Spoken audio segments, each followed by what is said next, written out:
Assalamualaikum warahmatullahi wabarakatuh. Kembali lagi ke channel Kisah Sejarah. Kali ini kisah sejarah akan bercerita tentang kisah diusirnya Sunan Kalijaga dari Kadipaten. Siapa yang tidak kenal dengan wali Allah yang satu ini?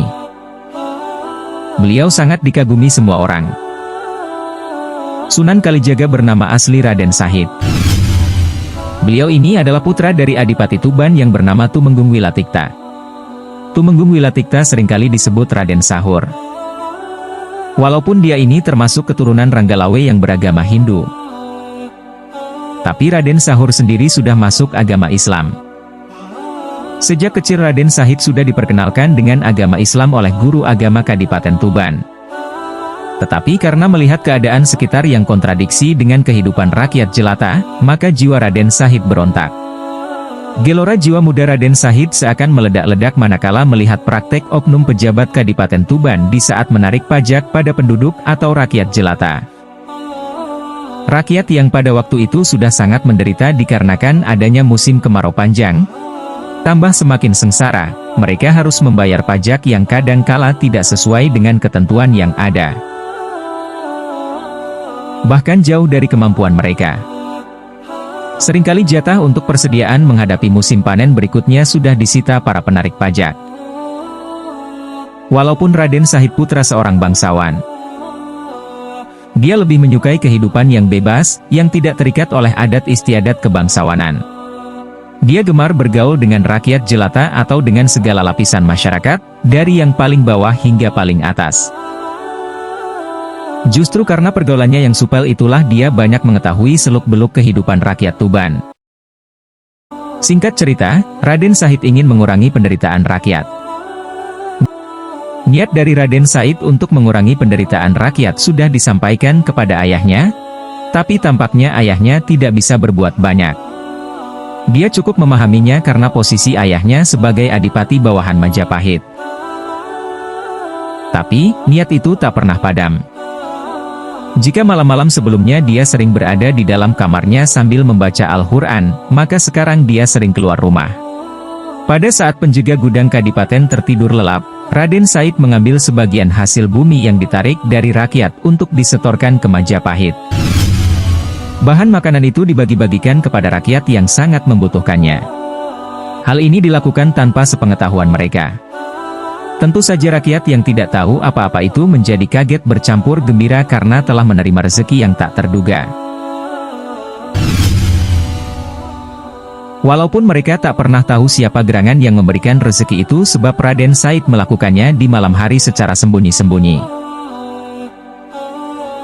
Bukan hanya rakyat jelata yang terkejut atas rezeki yang seakan turun dari langit itu. Penjaga gudang Kadipaten juga merasa kaget, hatinya gundah karena semakin hari barang-barang yang hendak disetorkan ke pusat kerajaan Majapahit itu semakin berkurang. Ia ingin mengetahui siapakah pencuri barang hasil bumi di gudang itu. Dan pada suatu malam, ia sengaja mengintip dari kejauhan, dari balik sebuah rumah, tak jauh dari gudang Kadipaten. Dugaannya benar, ada seorang yang membuka pintu gudang, hampir tak berkedip penjaga pintu itu memperhatikan pencuri itu. Dia hampir tak percaya kalau pencuri itu adalah Raden Sahid, putra junjungannya sendiri. Singkat cerita, Raden Sahid pun dilaporkan kepada Adipati Wilakita. Namun sang penjaga gudang tak berani melaporkan sendiri ke Adipati Wilakita, takut disangka menyebarkan fitnah. Maka penjaga gudang itu akhirnya meminta dua orang saksi dari sang adipati untuk memergoki pencuri yang mengambil hasil bumi rakyat yang tersimpan di gudang. Raden Sahid tak pernah menyangka bahwa malam itu perbuatannya bakal ketahuan. Ketika hendak keluar dari gudang sambil membawa bahan-bahan makanan, 3 orang prajurit Kadipaten menangkapnya beserta barang bukti yang dibawanya. Dan Raden Sahid dibawa ke hadapan ayahnya. Adipati Wilatikta sangat marah melihat perbuatan anaknya itu.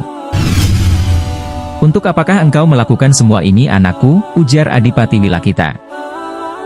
Raden Sahid tidak menjawab untuk apakah dia mencuri barang-barang hasil bumi yang hendak disetorkan ke Majapahit itu. Atas kejadian itu akhirnya Raden Sahid mendapatkan hukuman dari ayahnya, yaitu dicambuk sebanyak 200 kali pada tangannya, Kemudian Raden Syahid disekap selama beberapa hari tak boleh keluar rumah. Setelah selesai mendapat hukuman, Raden Syahid tidak jerah dengan tindakannya itu. Sesudah selesai hukuman yang diterimanya, dia benar-benar keluar dari lingkungan istana. Tak pernah pulang sehingga membuat cemas ibu dan adiknya. Ternyata apa yang dilakukan Raden Syahid setelah itu sangat mengejutkan. Dia mengenakan topeng khusus, berpakaian serba hitam dan kemudian merampok harta orang-orang kaya di Kadipaten Tuban, terutama orang kaya yang pelit dan para pejabat kadipaten yang curang. Harta hasil rampokan itu pun diberikannya kepada fakir miskin dan orang-orang yang menderita lainnya. Tapi, kemudian perbuatannya ini mencapai titik jenuh setelah ada saja orang yang bermaksud mencelakakannya. Ada seorang pimpinan perampok sejati atau perampok asli yang mengetahui aksi Raden Syahid menjarah harta pejabat. Pemimpin perampok itu mengenakan pakaian serupa dengan pakaian Raden Syahid, bahkan juga mengenakan topeng seperti topeng Raden Syahid, supaya dikira yang melakukan adalah Raden Syahid.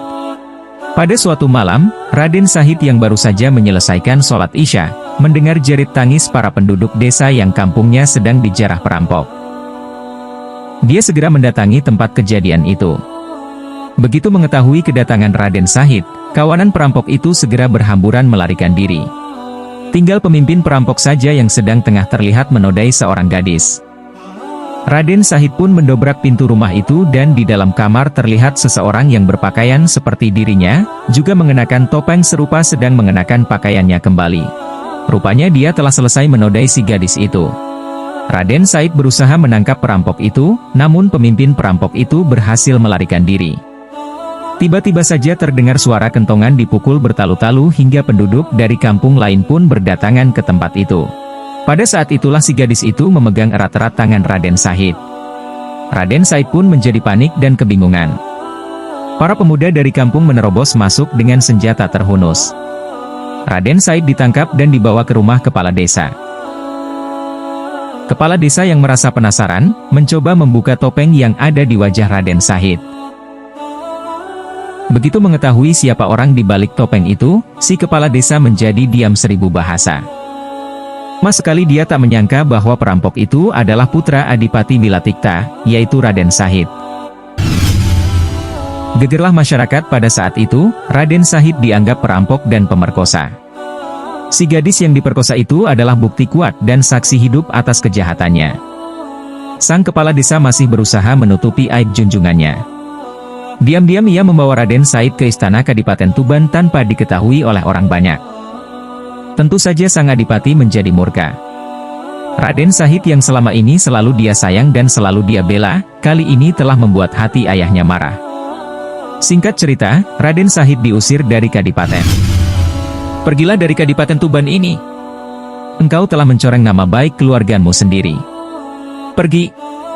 Jangan pernah kembali sebelum engkau dapat menggetarkan dinding-dinding istana Kadipaten Tuban ini dengan ayat-ayat Al-Quran yang sering engkau baca di malam hari. Usir Adipati Wilatikta. Raden Syahid pun akhirnya diusir oleh ayahnya dari Kadipaten Tuban. Sang Adipati Wilatikta juga sangat terpukul atas kejadian itu. Raden Syahid yang diharapkan dapat menggantikan kedudukannya selaku Adipati Tuban, ternyata telah menutup kemungkinan ke arah itu. Sirna sudah segala harapan sang Adipati. Hanya ada satu orang saja yang tak dapat mempercayai perbuatan Raden Syahid, yaitu Dewi Rasawulan, adik kandung Raden Syahid sendiri. Dewi Rasawulan berpendapat bahwa kejadian itu merupakan fitnah yang ditujukan kepada kakaknya.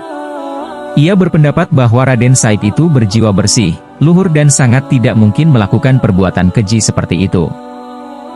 Dewi Rasawulan yang sangat menyayangi kakaknya itu merasa kasihan, dan tanpa sepengetahuan ayah dan ibunya, dia meninggalkan istana Kadipaten Tuban untuk mencari Raden Syahid untuk diajak pulang. Demikian cerita atau kisah Raden Sunan Kalijaga diusir dari Kadipaten, dan untuk cerita selanjutnya akan di-upload di channel Kisah Sejarah. Untuk itu support terus channel ini agar dapat berkembang dan dapat mengulas sejarah. Jangan lupa like, subscribe, share dan aktifkan lonceng agar tidak ketinggalan kisah sejarah menarik lainnya. Akhir kata wassalamualaikum warahmatullahi wabarakatuh.